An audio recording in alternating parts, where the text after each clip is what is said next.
The Honourable Joe Goodhue. Thank you, Mr Speaker.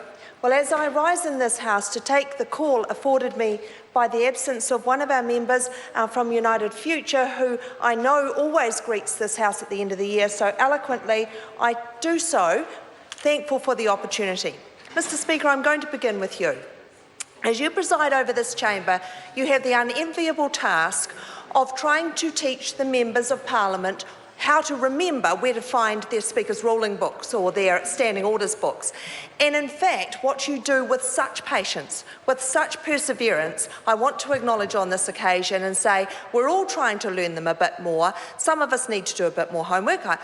We certainly acknowledge that, but I do acknowledge your good humour in trying to convey to us the way we should be operating in this House. I also want to acknowledge the Office of the Clerk and the work that they do to guide you and assist you, and also this House when we're working, in particular through committee stages when there's a lot of work that goes on from the Office of the Clerk. I want to acknowledge the whips of each of the parties, in particular our three whips in the National Party, who try and make sure that we're where we should be, when we should be, with most times success, but not all times success. We've been here for 88 days. There's been 120 bills passed in this Parliament, and I don't think that generally the public of New Zealand know how often the vast majority of the members of this House vote for bills. That there are some contentious bills where there is quite a lot of media around them and a lot of dissension, but a lot of the bills that travel through this House go largely without much opposition, and we get on with the job. However, and as we come to the season when, thankfully, in a country like New Zealand, generosity shines through, it is a season where those who have more than they need are so often seen to be giving it to those who need more. And New Zealand is a very generous country. Just recently on the World Giving Index, third behind Ireland, well, the United States first, then Ireland, and proudly so. And I certainly see a lot of that in my community and voluntary sector portfolio.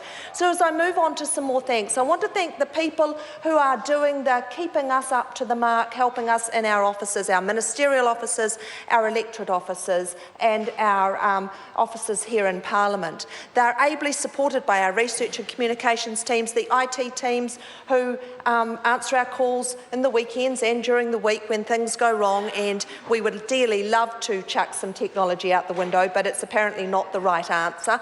They answer our calls and walk us through the ways, and I must confess, I have finally remembered that before I dial their number, I must turn it off at the wall and see if that works.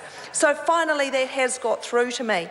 I want to thank the people who so courteously greet us with a smile every time we see them around Parliament, be they the security, the buildings people, the messengers, the people in Bellamy's and Copperfields, those who cater to our needs, be they food or beverage, those who actually look after us so securely.